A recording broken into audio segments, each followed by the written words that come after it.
Welcome to Thrive Thursday. Today we are looking at some tools to challenge hindsight bias. We can all get into that, but it's not necessarily helpful, not accurate. And so we're going to look at some tools to help you shift out of that loop. So tool number one is just called then versus now. So what did I know then is the first question. So you can write that down or reflect on it. And then the second question is to lean into what do I know now? I don't want you to just compare the two. I want you to separate the two so that you are clear that now you have more or different information than you had then. Tool number two is to check the context. So, what was happening for me at the time? What were all of the pieces that were going on? What did I know? What didn't I know? What information do I have now, right? That I didn't have then.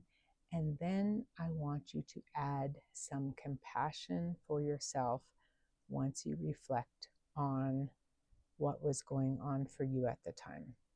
Because, like our last example, for example, in relationships, you're building a relationship with someone. You have no reason not to trust them. They tell you, oh, yeah, I've never cheated on anyone, or yes, maybe I cheated once, but I was 18 then, I know better now, or I've been cheated on, but I've never cheated. So you believe what people tell you, maybe based on your history or experience with relationships, but typically we want to believe what people tell us because we are looking for the evidence. And if we don't have any evidence not to believe them, then you want to believe them because you're building trust, you're building a relationship. And then when you find out different, it's not your fault. So adding compassion to yourself is the right call. Tool number three is to replace the word should. So we kind of look at, I should have done this, I should have done that, I should have known better. And we end up being really hard on ourselves. But replace should with, it makes sense that I didn't know then because I didn't have that information. It makes sense that I might do something different now because I know something different. Tool number four is just intentional self-compassion. So reminding yourself that I did the best I could with the information I had, or with the tools that I had, or the capacity I had, or the time and the energy I had.